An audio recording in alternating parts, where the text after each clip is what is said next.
Well, welcome everybody. My name is Chester. I am the helpline coordinator here at the coalition. This is, like I said, 3B, making the invisible visible, race and racism in adoption. I'm very excited. First order of business is one of our presenters, featured presenters, is unable to be here today, but it's going to be ably covered by the co-presenter, Maya Reggae Colt.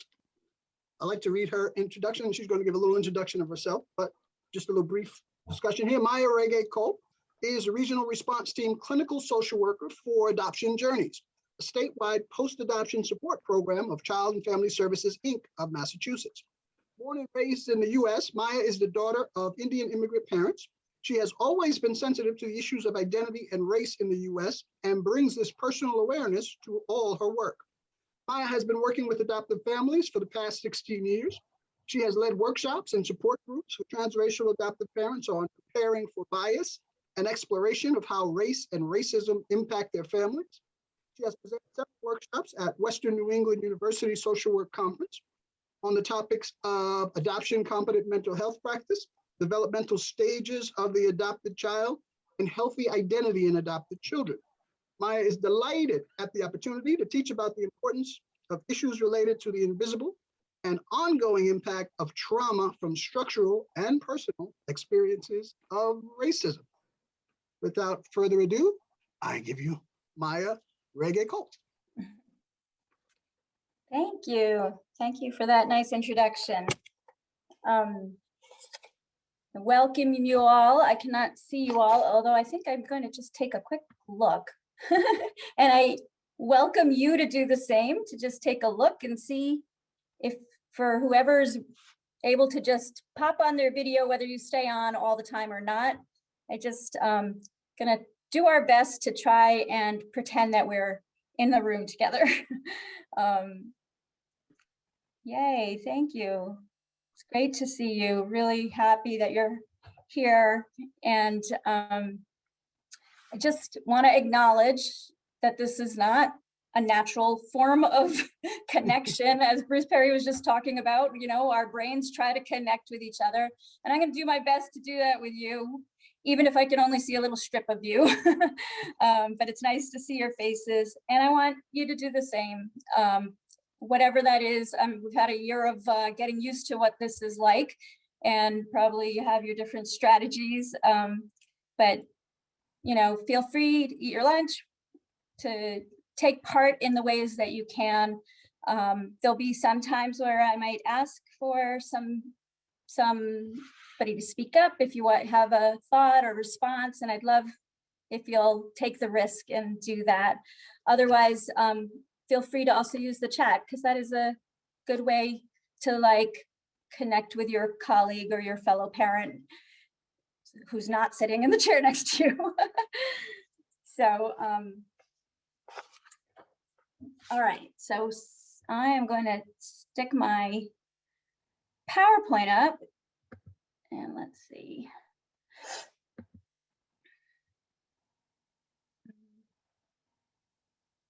Okay.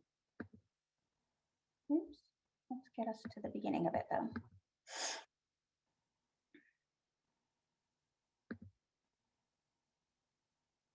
All right.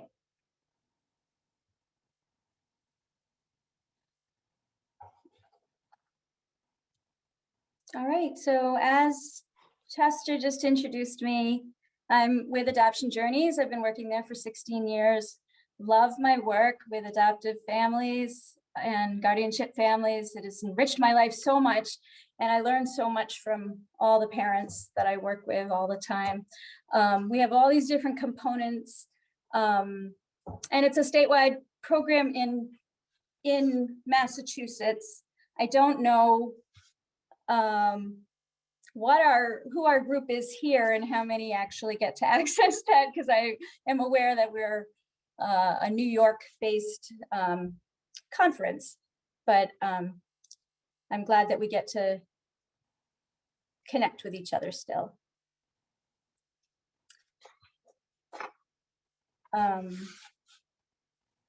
So just taking a look at who is here and just put out these questions. if I could see you all and we could just get a sense of who are we? Adoptive parents, foster parents. We have professionals here, I'm assuming. We have social workers, teachers, clinicians. And as well, there are all sorts of other identities that we come with.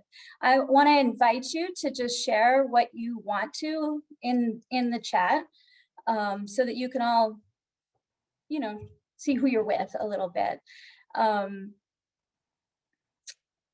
But just to also get us thinking, who is here? Who is in the room together with us? Age, gender, class,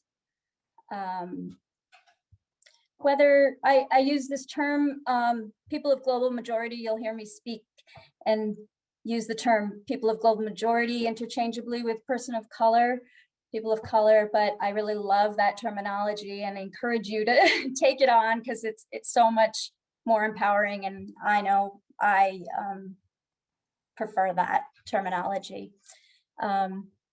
I imagine we have people who might have a person of color in your family or a person of global majority, or do you live in a diverse community, or do you live in a homogeneous community? All these things are things that impact how we live in the world and how we hear the information that we're taking in. Identities, and is a piece of this, is what is important about identity. And these are pieces that will help us to make the invisible visible, about the really invisible that we can't even see each other. But even when we are in a room together and we see each other from afar and have not had a chance to talk to each other, even learning these little bits of identity help place us, give us some information about where you're coming from, what your experience might have been, how you live in the world. And there's also the piece of just as, especially as we're trying to be aware and be thinking about these issues around race, that we are thinking about how we locate ourselves in this culture, which is an oppressive culture that racism is a part of, as well as many other oppressions, that we have a relationship to that as well. A relationship in terms of how we were raised, a relationship in terms of how we live now, and it affects how we function, how we see ourselves. You know, where do you struggle, and which privileges do you benefit from? So keeping those things in mind are. I'll be glad to start if it's okay. Okay, hold on. I cannot tell who's talking. Let me see if I can. Did somebody just? Harrison? I'm not going to go ahead and do an entire invitation of introductions, because we just don't. I don't think we have the time for that, sadly. But I'd like to invite you to just put that into the chat if you wouldn't mind. Oh, and, okay. Yeah, thank you. I wish we did, I really do, but this will be a good way to do it. A lot of folks don't want to do that. You can see each other. Just change this view again. So, making the invisible visible. Just like the name of this, love how it is very much what this conference is about. Thinking of that iceberg and what is not seen below it, and remembering always that this concept of making the invisible visible is because at the heart of it is that we want to hold our children. It's about wholeness and wellness. Being healthy means being whole, and that is our role as parents and as professionals working with parents raising children. We want to be able to hold all of who they are.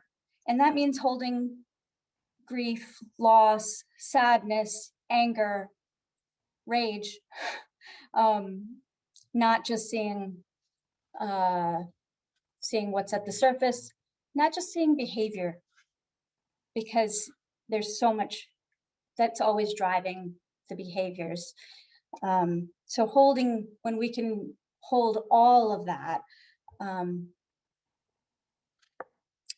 we move towards wholeness and wellness, a healthy life.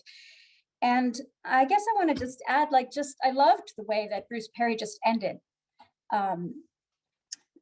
saying that, it's not really as much about what you know as about who you are, about what you bring to the table, and about how you do your own growth. And especially as in parenting, we know, so taking care of ourselves, and also all the growth that we do for ourselves. We're not going to go and just teach it to our children like a class. It comes through in many, many ways, and many of them are nonverbal. So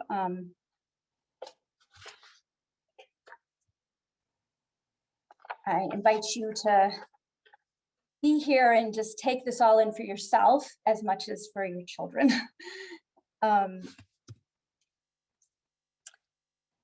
This is a quote that I just love, that one of a white adoptive mother in one of my transracial parent groups said. It just captures the complexity that we live in a racist society. And even when we are doing everything we can to understand, to try to do the right thing, that we continue to make mistakes. People's experiences are all impacted by being raised and being, all of us living in a culture that has racism at its core. And we are not always aware of what they are, and we are not always aware of what they are for each other. So we keep trying, we keep making mistakes, and I want to invite us all to make mistakes. Let's do it anyway. Just like parenting, the fact that we try and we keep trying usually matters a lot more than getting it right. And that we can do it together, and that when we have compassion and humility and respect for each other, we make mistakes and move on. And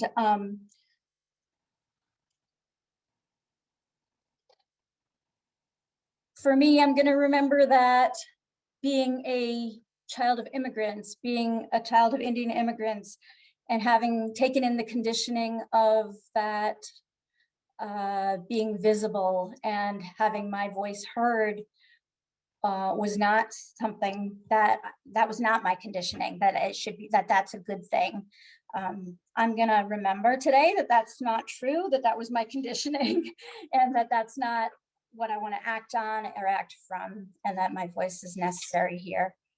And I want you to be able to reflect on that too, as we talk. We're going to talk about race and racism and adoption and identity and grief and loss and all sorts of things. And I want you to notice, take note for yourself, just jot down on a piece of paper. Were you raised in a family that talked about racism? Many of us were not. We learned about it in lots of different ways, and a lot of times it wasn't talked about, even if we saw something happen to somebody in our family. So what does it feel like to talk about it? What's your stress level from talking about it?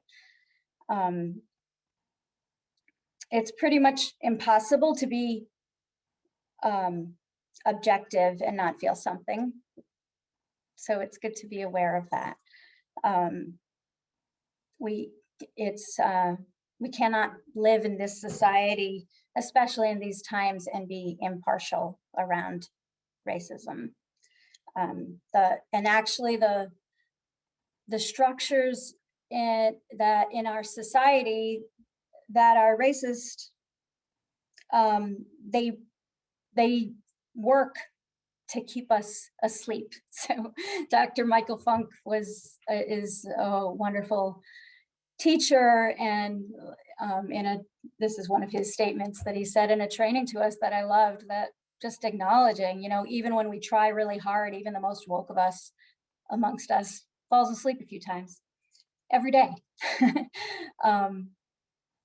That's what, and that is a part of the racism itself. It is functioning. So it's all the more important that we put this in an intentional way to make the invisible visible, to talk about it, to notice it, to notice what it brings up for us when we notice.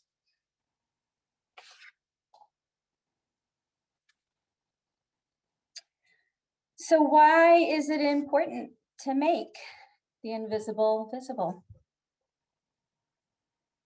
What does silence communicate?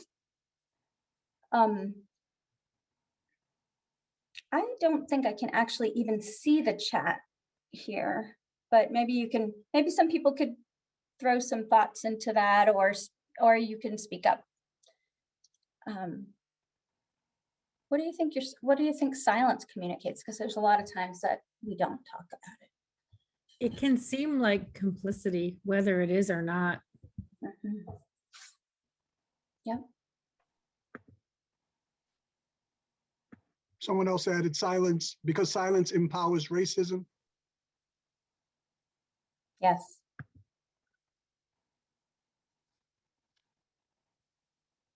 Any other thoughts?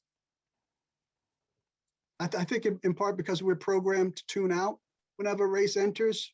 It's almost like no matter where you are on that, you have some kind of stress reaction, as you were saying, and for a lot of us, we just tune out. It's like I don't even want to go there. Right. Whether that's because we've dealt with it too much and we're on overload, or if it's because it's scary and nobody ever taught me how to deal with this, so I'm gonna just tune out. We have Because fear, I can. indifference. Yeah. Yeah, I understand from my perspective that silence communication is a indirect way of agreeing. Yes. I think that's what's meant by complicity. Mm-hmm. So apathy is also that, which is communicating. When we don't talk about something, it's communicating maybe that you don't even care about it. You don't think about it. You're going to let it go by. And I'm talking about racism, but I'm not just racism. We are talking about adopted children, and this is also about all the pieces of their identity, about adoption, about their birth families. I was also going to say that sometimes the silence can come from the feeling that whenever race is discussed or racism is talked about, it can be spoken about in these really sort of super intelligent ways and highly articulate ways, but not really as candidly and as earnestly as I feel the discussion deserves.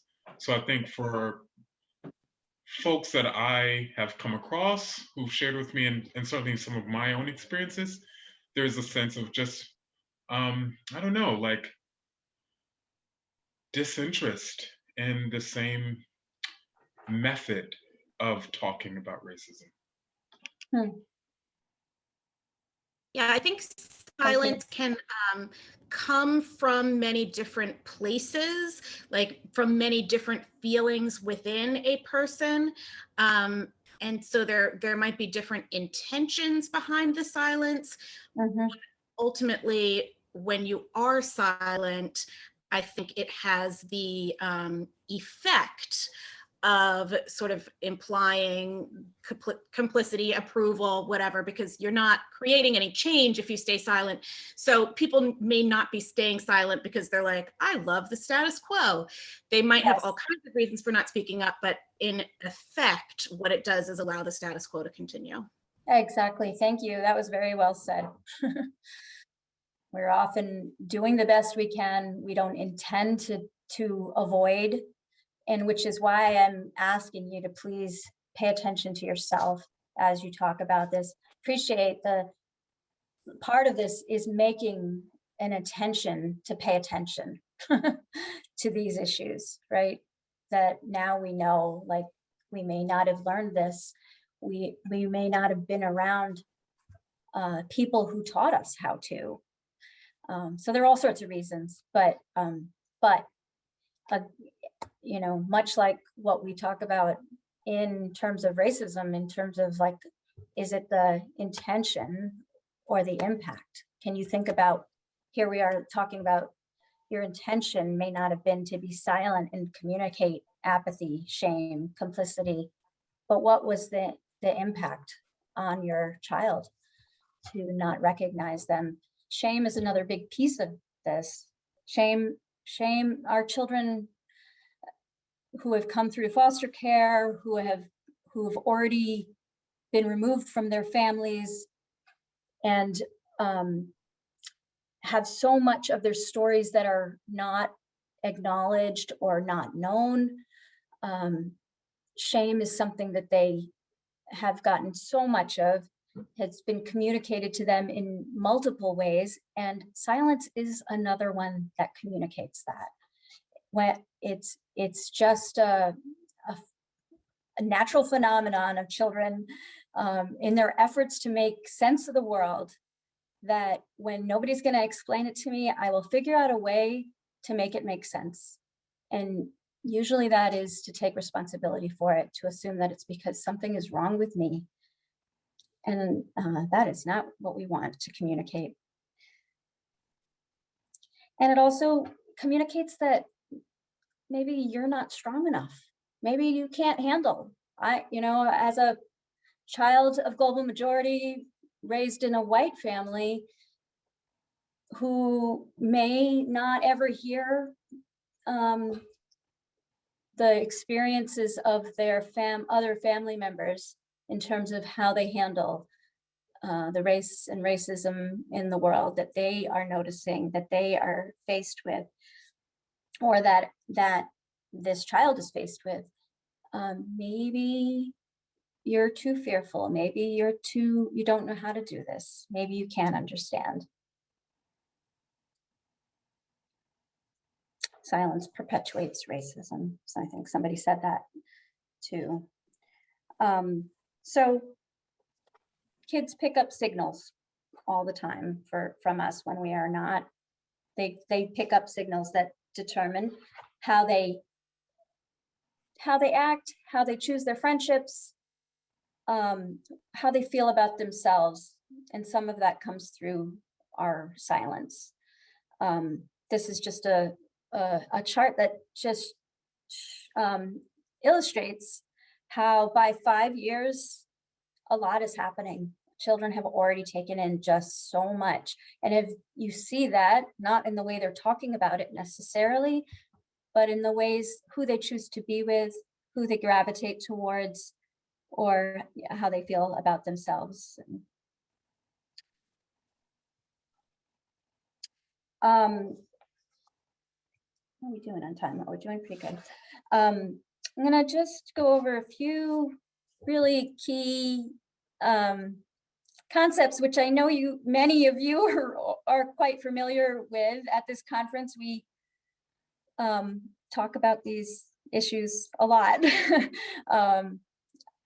So much in adoption addresses these issues. And it's really important that we recognize the importance of these particular issues. And they are common to that the issues around race are very much hand in hand. identities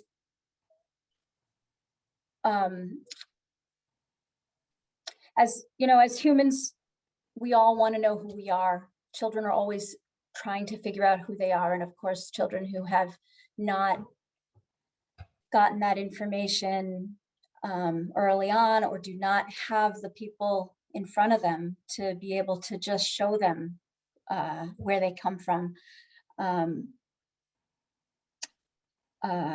Identity is a big piece.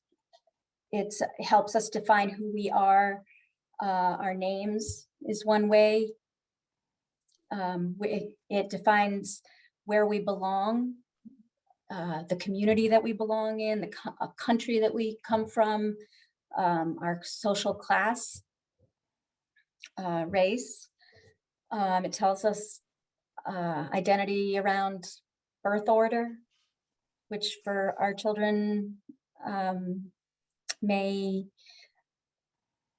even change completely from being the eldest child to a middle child or the youngest child in an adoptive family.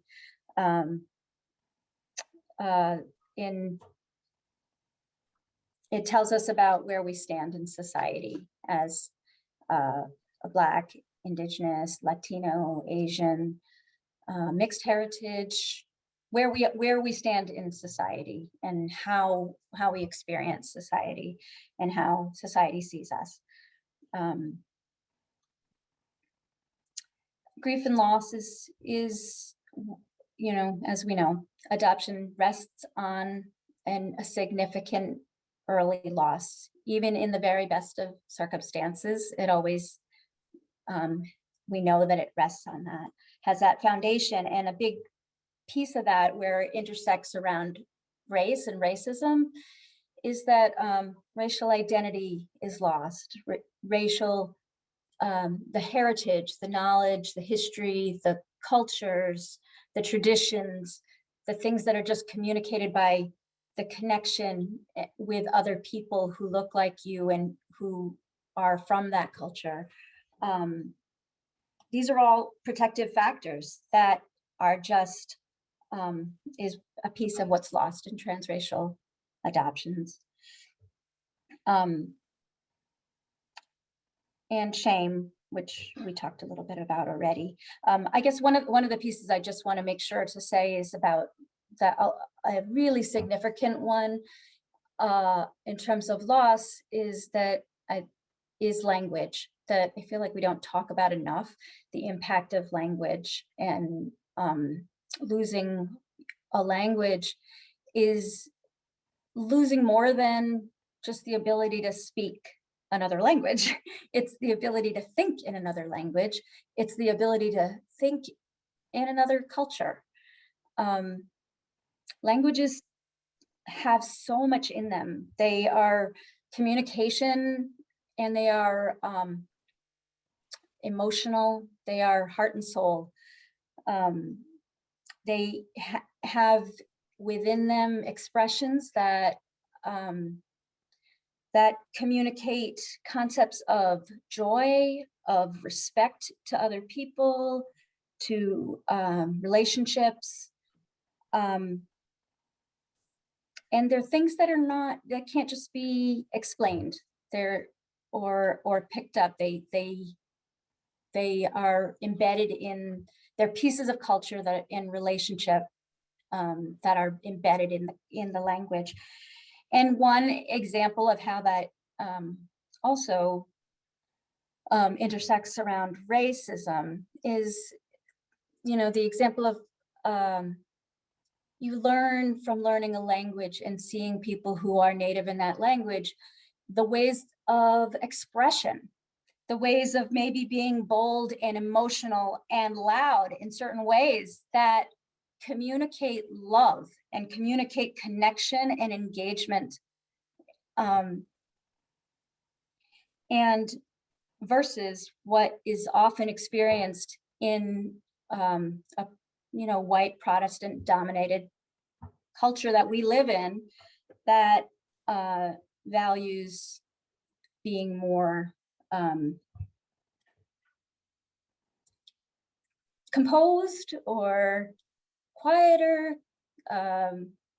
methodical, and may see that kind of language as being overly emotional, less intelligent, uncouth, all that kind of stuff. And so these are just things that are brought out in that in language that I think we should ponder on more.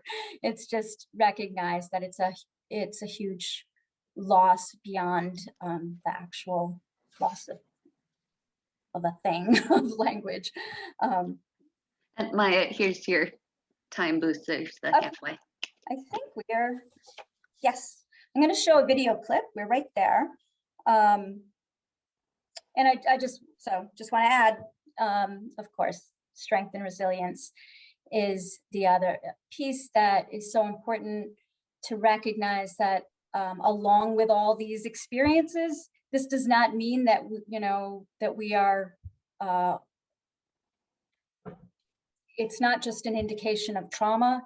It's a indication of getting through adversity, and that it's just as important that we hold the strength and the ability to overcome the adversity and the difficulties and the losses, that we hold that while we acknowledge these pieces of who our children are. I'm going to show you a little clip from a video of This Is Us, which some of you may watch. It's a series that follows the lives of 3 siblings. 2 of them are biological to their parents, and one of them is an adopted African-American man, that's Randall. So Kate, in this clip, you'll just see Kate and Randall, and it's a discussion between them. And just want to ask you to think about some of this, like, what do you feel like when you're listening, whether you're a white person or a person of global majority? What do you see in their faces? What happens? What do you notice is happening when Kate is confronted by Randall's experience? How do you see love between them? Because there is a lot of love there. And what is Randall's burden? And so these are just some questions put out there. We can talk about it after. Oh gosh. If I just click on that, that's not gonna bring up the one that I've queued up. I think I should I think I should stop share and share again, right? If you hit the share, it can also say change the share. So you can share a new screen, but you can just stop and start another one. Oh, really? If I hit new share?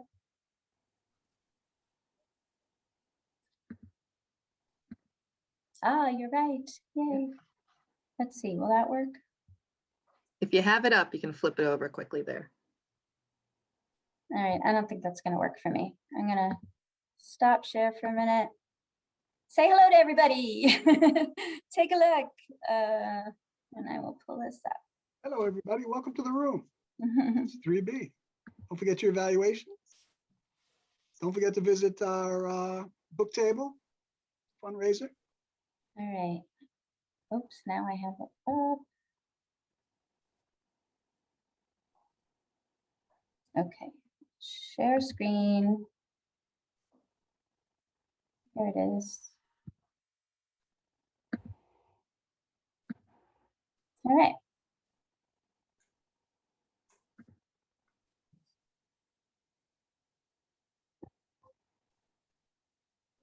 Sound. Oh, sorry. I'm sorry. You That's all exactly- do it. It is so Exactly easy what to we do. just talked about, right? Zoom needs to fix that. They need to make it easier on us. Yeah. They really should, because it is an unnecessary complication. Share So it should be sound. the 3 dots Yes, on I your got- main. I got it. Okay, good.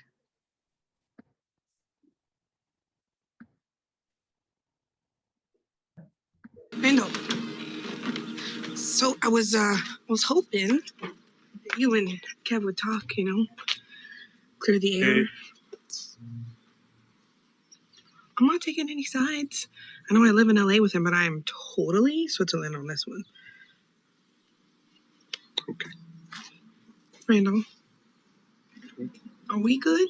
I mean, I've been texting and reaching out, and I haven't heard anything back really. And I'm just so worried about you and Beth and the girls.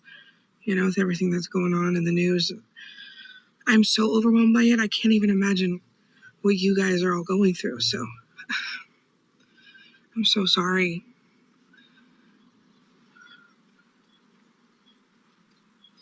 Sorry about what? Specifically, what are you apologizing for? I'm sorry about what's going on in the country and the protests. And Okay, but you've never apologized before. And this isn't the first Black person to be killed on camera. No, it's not.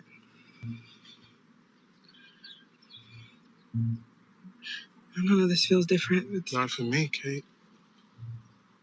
It's never been different for me.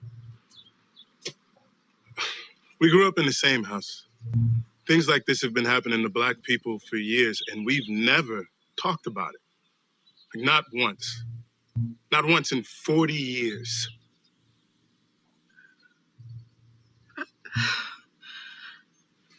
I don't know what to say. I don't want to say the wrong thing. Okay. So, growing up, I just had to keep so many things to myself because I didn't want to make you guys feel bad. I didn't want you to have to worry about saying the wrong thing.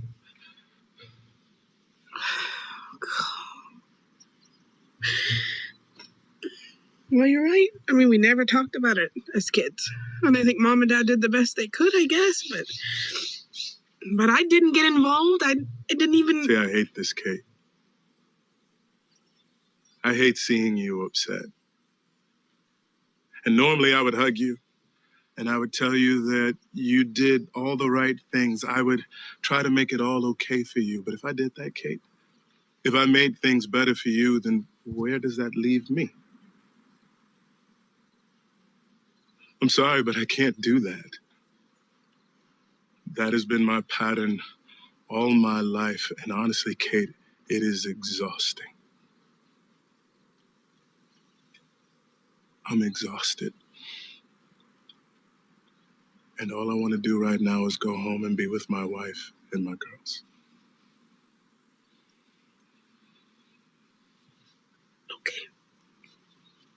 Okay. I love you. I love you too. Happy birthday, sis. Happy birthday.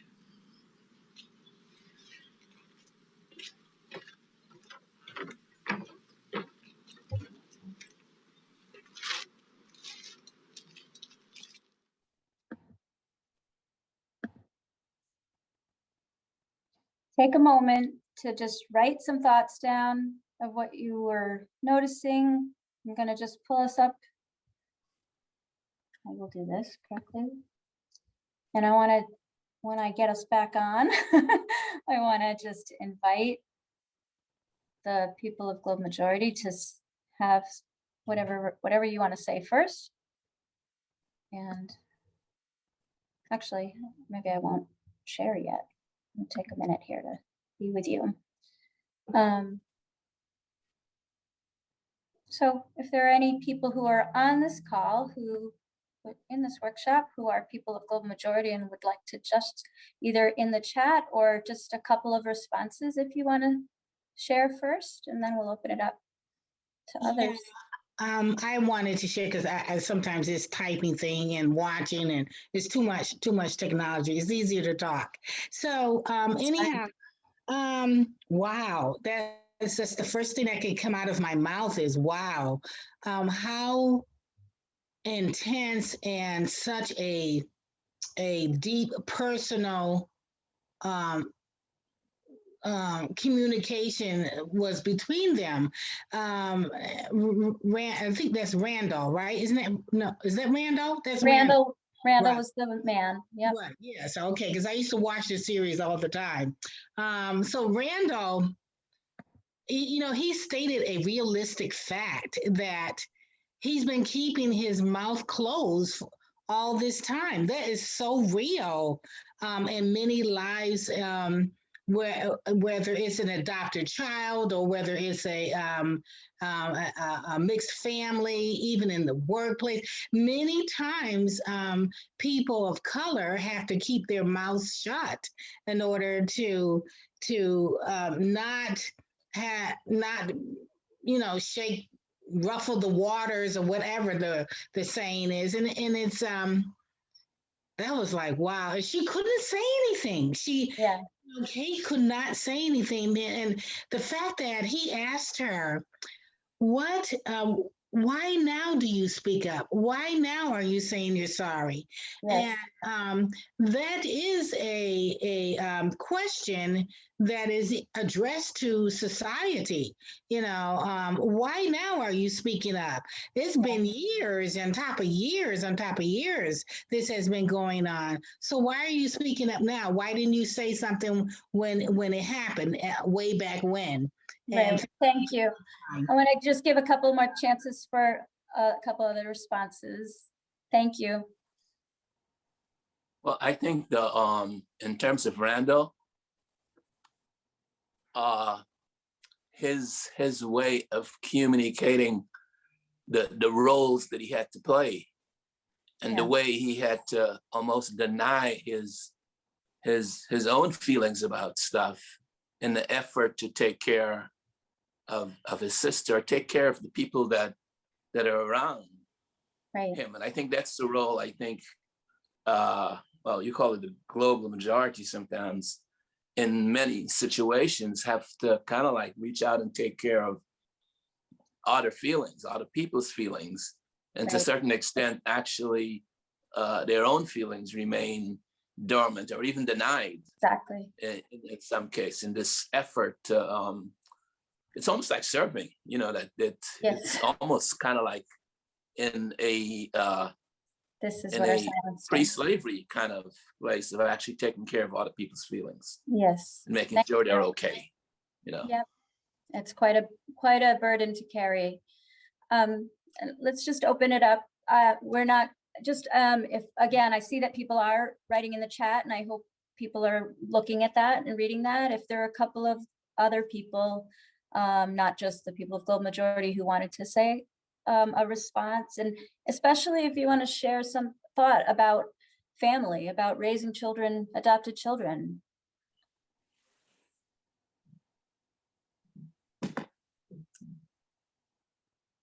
My thought is the question of what is it that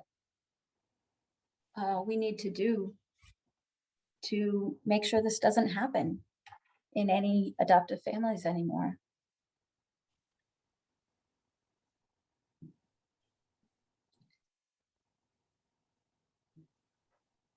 Or friendships or anything, really. And there's a raised hand, Maura. What? There's a raised hand, Maura. Hi, how are you? Great, thank you. So I think just a constant reminder too that it's opening like my world, having these experiences with her. So my experiences are shifted and changed because I'm raising her. Right. And that's like really powerful. And it's also that shame piece. Like it shouldn't take me adopting, and that's like, this is like super personal, but it shouldn't take me adopting a BIPOC child in order to open my world up like that. Okay, so that's the piece that like is like this realization that's kind of coming through for me, that these firsthand experiences are motivating me in a different way, right? And I've worked with children for 35 years. I have older kids and worked with kids and families and professionally as an educator, and it's this child that is shifting my experience. Yes. Right. So those other things should have shifted it more, maybe more than it did. Right. Definitely it's opened my world up a lot. a lot, and being able to talk more with her about it and how to support her.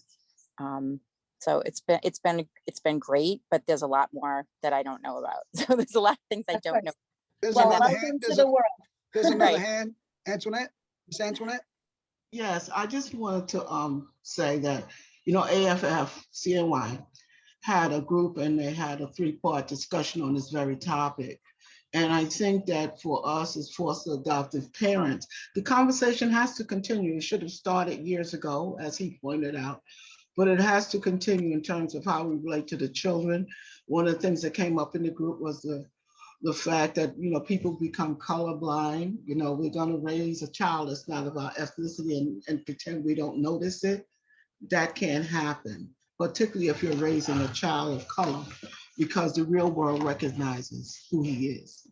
And that's where the conflict comes in for the child. So I think that when you say, what do? We have to, if you haven't begun the conversation, begin it. And if you have, continue. Because the conversation has to be out there. It doesn't have to be a negative conversation.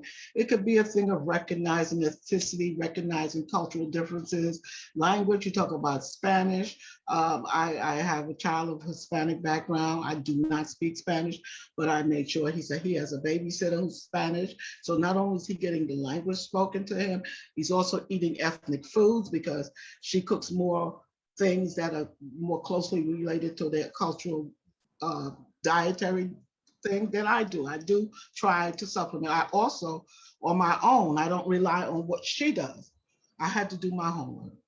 Yeah. I had to learn. I get what is it, Pinterest? Get Pinterest and I Google stuff and I try to make different stuff that is relevant.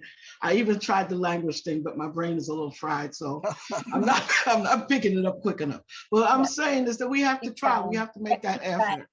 Yes, and I love what you both just said, that it really is, it's our personal journeys alongside with our children. And we have to forgive ourselves, what you said, Maura, about not getting there earlier. I mean, I think many of us can probably feel that. We're all at different parts in this journey, and forgive ourselves, move forward. That the point, what really matters is that we keep moving forward and we have that we're ready to take up the next challenge. I think so. It's there's a need to identify what's going on. If he is taking care, or a person of color is taking care of somebody else's needs, instead of his own, or neglecting his own, I think that needs to be identified when it's happening, and then what? And I think someone having the strength, to say that, you don't need to take care of me. It's tough and stuff, but I could take care of myself. And all those gracious that you're kind of neglecting yourself to take care of me, I don't think I'm being fair to you in allowing that to happen. So hopefully Kate will do that work, right? Like you saw all the emotions that she just had to deal with, being confronted by that for the first time with this brother that she loves dearly and has always tried to stay connected to and has loved very well in many ways. But she's missed something big, and it's not all her fault. It's the society she lived in. It's what her parents weren't able to model for her.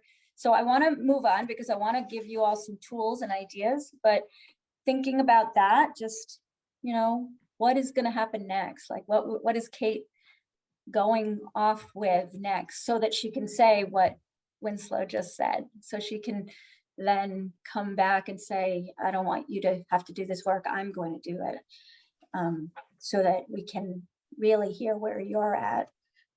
So it's like, how do you make space in your heart, mind, and body to be able to listen to these experiences, to be able to listen to what somebody like Randall had to say. I'm going to go back and screen share. Thank you everybody for your input. I hope I can take a look at the chat later. Let's see, let's share this again.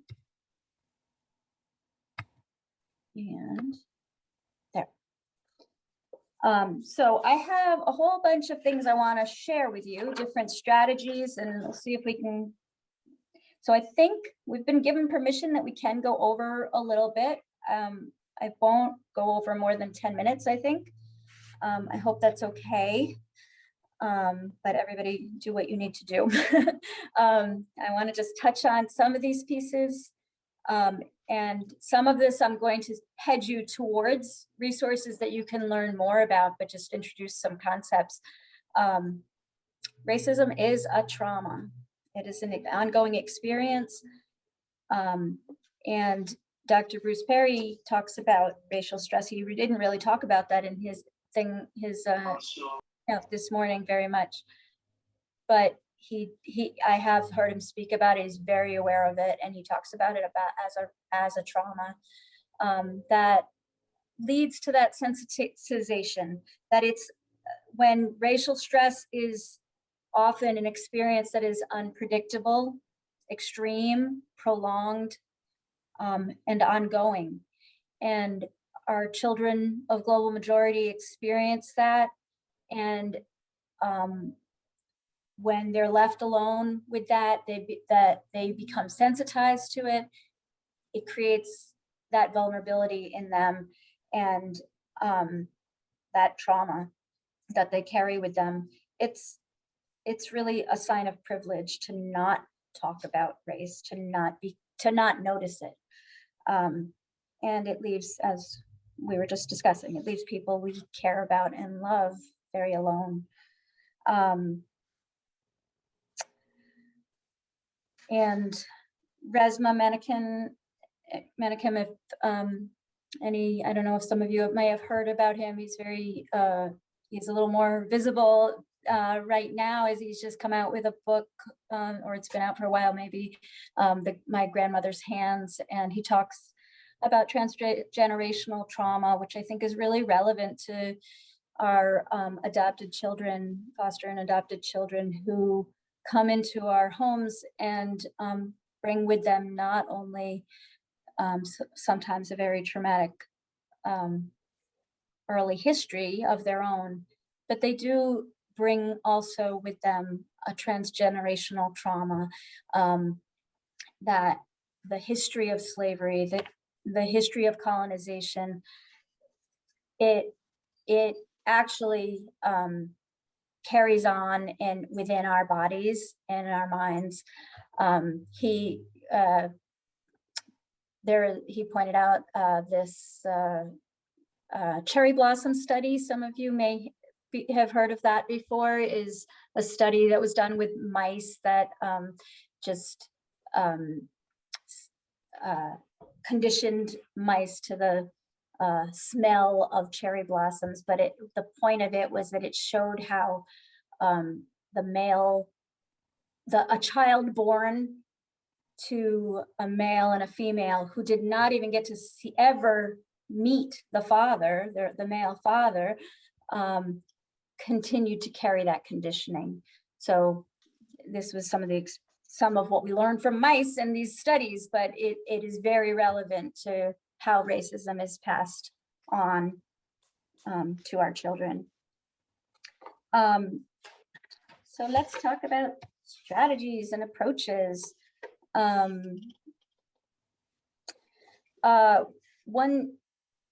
I wanted to just start by saying, I know many of you already do all that you can to connect your children with their cultures, to teach language, as one of you were just speaking about, to learn it as best you can, to expose them to other people, to take advantage of those opportunities in your community, to go to festivals, to go eat food of that culture.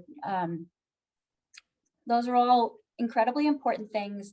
And part of what we're talking about here is that it takes both teaching culture and actually talking about racism, that one is not enough, because this is an ongoing, sometimes unspoken trauma that needs to be, children need to learn how to talk about and recognize and confront, and know that they're not alone in it. So strategies and approaches are education, what we're doing today, and what we do on an ongoing way, but actually making some intention to keep learning, keep reading. We're so blessed with all the easy access to information right now, videos. There's so much on the internet. So it's really, it's all there to be taken. It's our decision to make an effort to come to places like this and keep learning. Exposure, I think of, when I say exposure, I think of exposure to culture, exposure to people from your child's culture, being willing to be uncomfortable, to be in spaces that your child may feel more comfortable than you do. Reflection and facing our demons, being able to have our space for ourselves. Incredibly important, especially around this topic, where everybody's experience is unique and we have some things in common. We need to be able to reflect on how we were raised, on the messages that our families gave us and taught us or didn't teach us. We need a space to be able to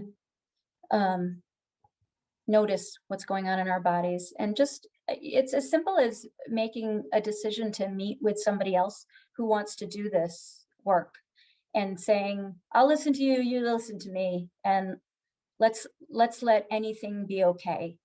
Whatever we say, we won't hold it against each other. We're moving forward, but just have some space where we can do that. Correction, what I was saying earlier about just being ready to be able to make mistakes, accept that, be forgiving, and move on. Do something about it. I mean, correct it, talk to the person that you need to, or, change your behavior and move forward and know that you're good. And having courage. This all takes a lot of courage for us to face. I wanted to introduce this term, transracialization. John Rabel is a multicultural educator, transracial adoptee, adoptive parent, and scholar activist. He's done a lot of research and work, and it has a great video also that spans the experience of multiracial, of transracial adoption from over 10 or 20 years.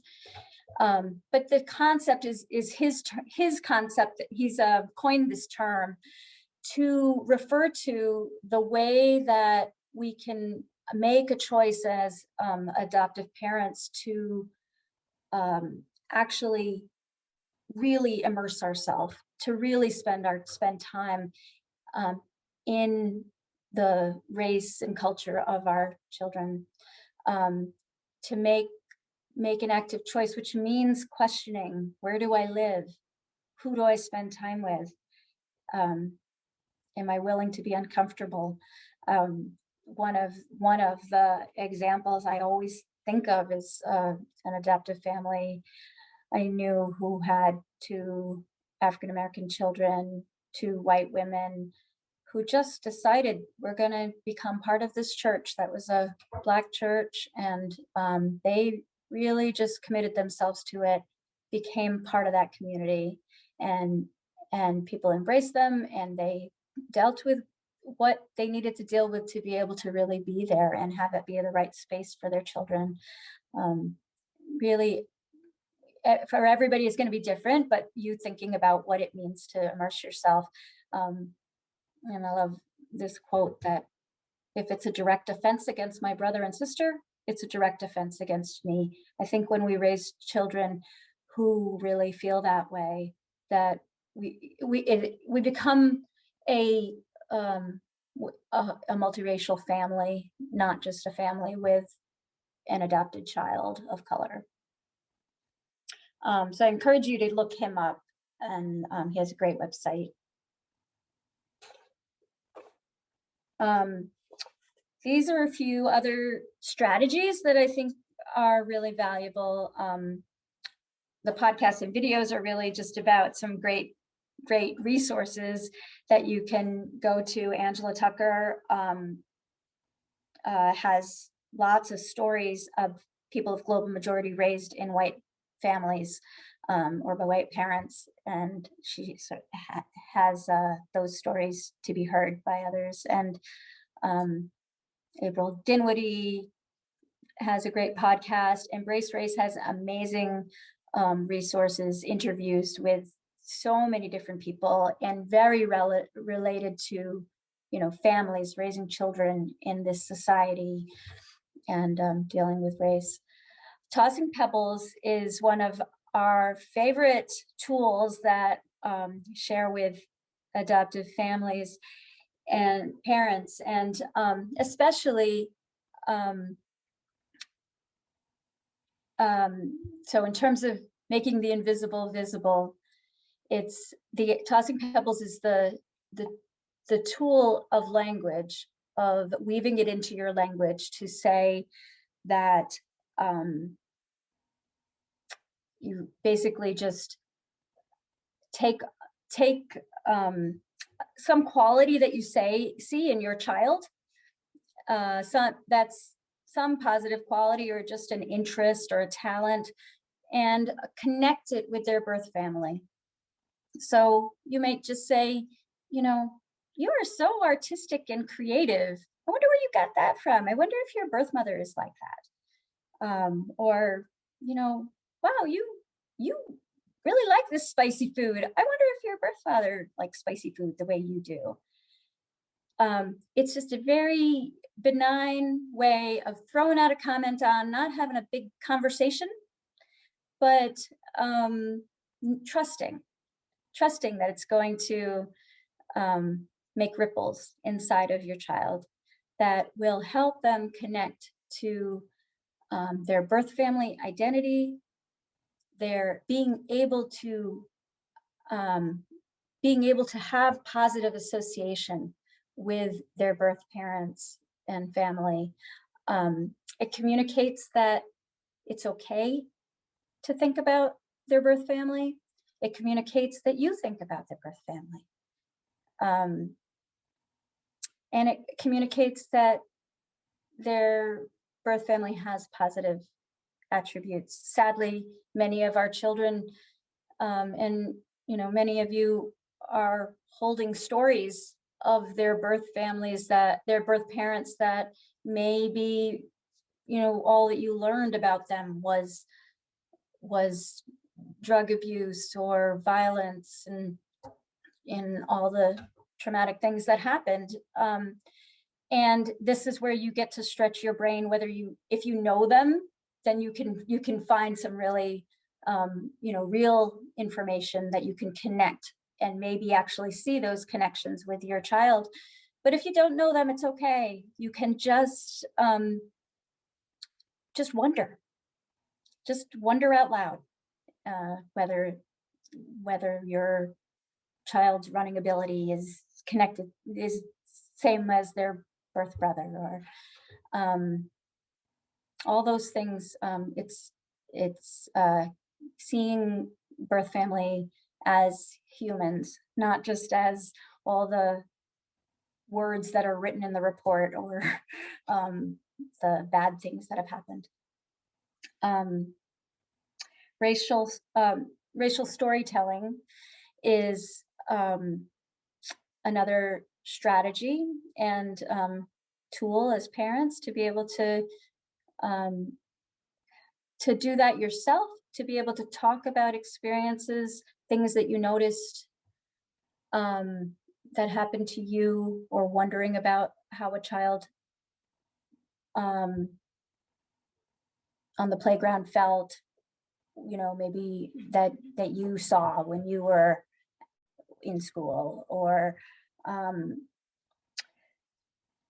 things that you wonder about, that you can, when you can tell that story and you can engage in it with your child, it gives them permission also, and it trains them to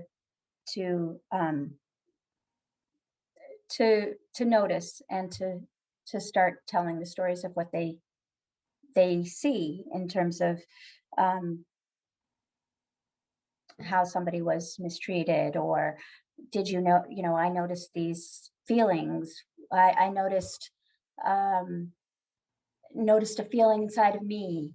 That when you can get the stories out on paper or being actually told, it validates even the questions. A lot of the very simple things that happen are that we call microaggressions, are things that can happen repeatedly every day, that are stares and comments under the breath, or wondering if that was a comment about me under your breath because you didn't look at me.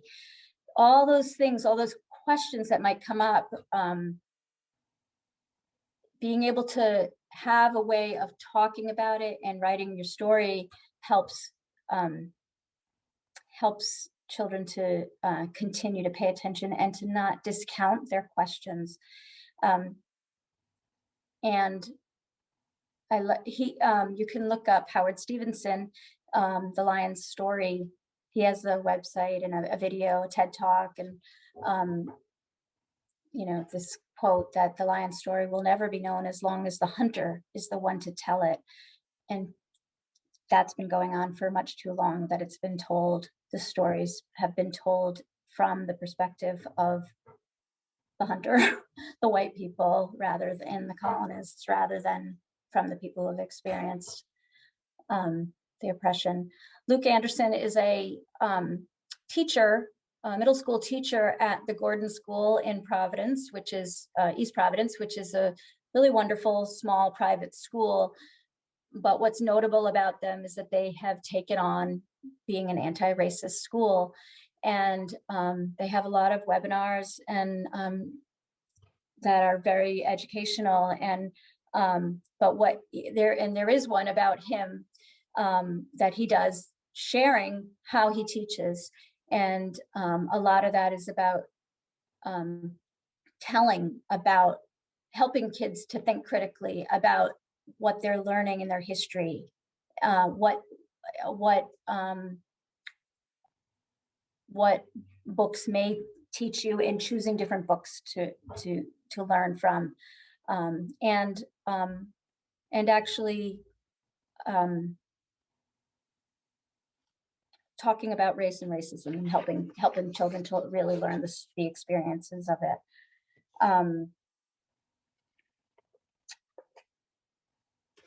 Let's see. I guess that is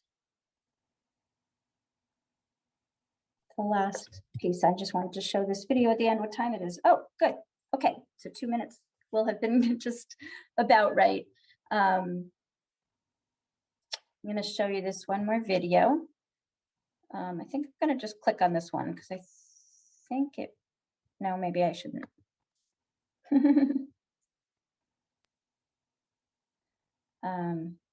Share screen and go to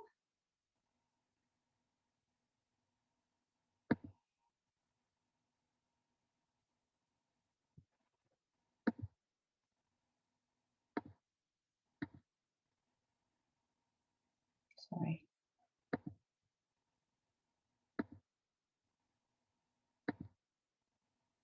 All right.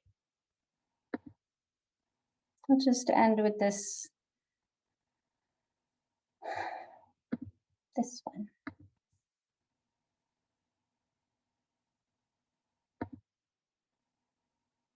So this is a little clip of a father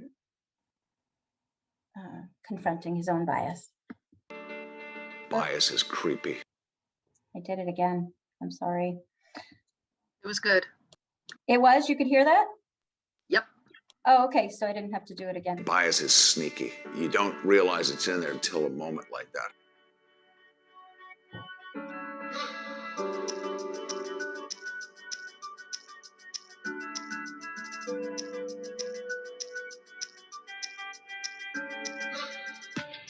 I have two daughters. My 11-year-old, Callie, is kind of like me.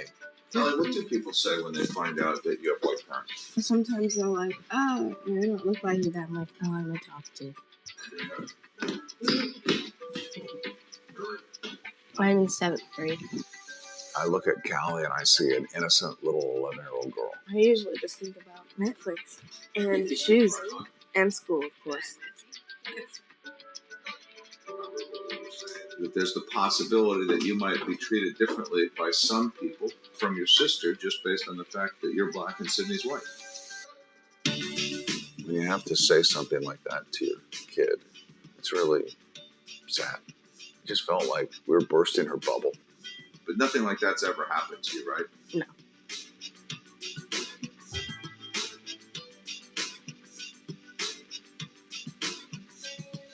I just saw a white woman sitting at a bus stop. 20, 30 feet away was a black guy walking down the street.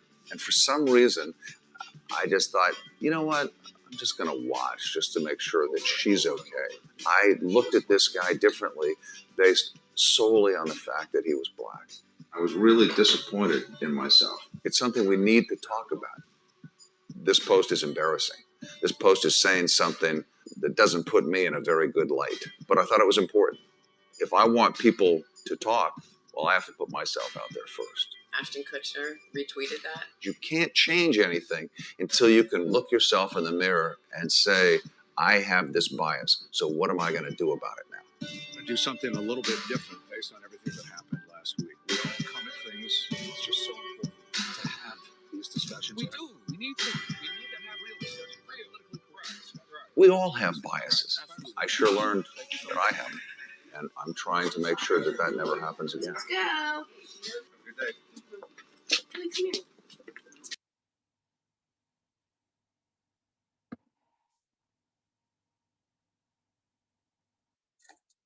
So thank you, everybody. Thank you for doing this important work. And